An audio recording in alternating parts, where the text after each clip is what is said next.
দুর্নীতি, অনিয়ম আর খেলাপি ঋণের ভারে যখন প্রায় অস্তিত্ব শূন্য, তখনও পুঁজিবাজারে হয়েছে একীভূত হওয়া ৫ ব্যাংকের শেয়ার কেনাবেচা। অডিট ফার্মগুলোর দেওয়া অসত্য তথ্যের ভিত্তিতে তৈরি ব্যালেন্স শিটে ব্যাংকগুলোকে লাভজনক দেখানোর অভিযোগ সাধারণ বিনিয়োগকারীদের। এটা দায় তো আমার না, এটা বাংলাদেশ ব্যাংকের গভর্নরের দায়। কেন তারা তো দেখি ভালো কোম্পানি দেখি তারা লিস্টিং করছে। এই ব্যাংকগুলো আইপিওর মাধ্যমে আসছে, আসার পরে আমরা শেয়ার কিনছি। তখন ওনারাদের সার্ভে করছে না, ওনারা এই ব্যাংকগুলো অডিট করেছে, অডিট করানোর মাধ্যমে আইপিওতে আসছে, বাংলাদেশ ব্যাংক অনুমোদন দিছে। তাহলে বাংলাদেশ ব্যাংকের দায়, এটা সাধারণ বিনিয়োগকারীর দায় না।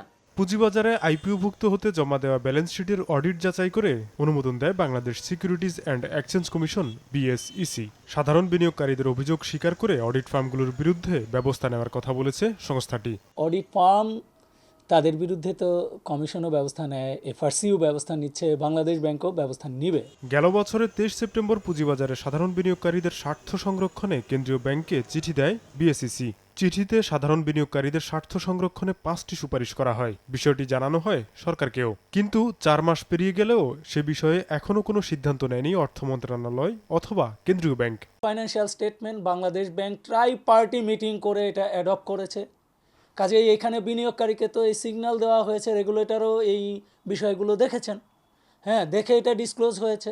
সো এই দায় আমরা এড়াতে পারি না। যেই বিনিয়োগকারী কোনোভাবেই দায়ী নয় ব্যাংকের দুরবস্থার জন্য, তারা যেন বিনিয়োগকারীর এই স্বার্থটা দেখেন। বিশেষজ্ঞরা বলছেন, পুঁজিবাজারে একীভূত 5 ব্যাংকের শেয়ার কেনা বিনিয়োগকারীদের বিষয়টি বিবেচনা করা যেতে পারে।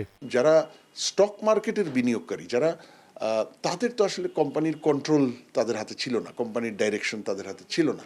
যারা লার্জ শেয়ার হোল্ডার বোর্ডে বসে কন্ট্রোলিং সিদ্ধান্ত নিতে পেরেছে, তাদের হয়তো এই লুটপাতে বেশি তারা জড়িত।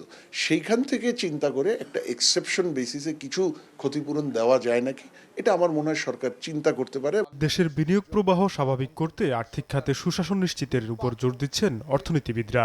আর্থিক সেক্টরের স্থিতিশীলতা, সেই জায়গা থেকে করাপশনকে মাটিতে পুঁতে ফেলা, এছাড়া কিন্তু দাঁড়ানোর সক্ষমতা বাংলাদেশ আর পাবে না। পুঁজিবাজারে সাধারণ বিনিয়োগকারীদের বিষয়ে কোনো সিদ্ধান্ত না হলেও একীভূত হওয়া 5 ব্যাংকের 75 লাখ আমানতকারীকে 1,21,000 কোটি টাকা ফেরত দেওয়ার সিদ্ধান্ত নিয়েছে সরকার। একীভূত হওয়া 5টি ব্যাংকের শেয়ার কিনে ক্ষতিগ্রস্ত হওয়া বিনিয়োগকারীদের ক্ষতিপূরণ এবং ব্যাংকগুলোর এই দুরবস্থার জন্য দায়ীদের শাস্তির দাবি সংশ্লিষ্ট সকলের। তোফাজ্জল হোসাইন, সময় সংবাদ, ঢাকা।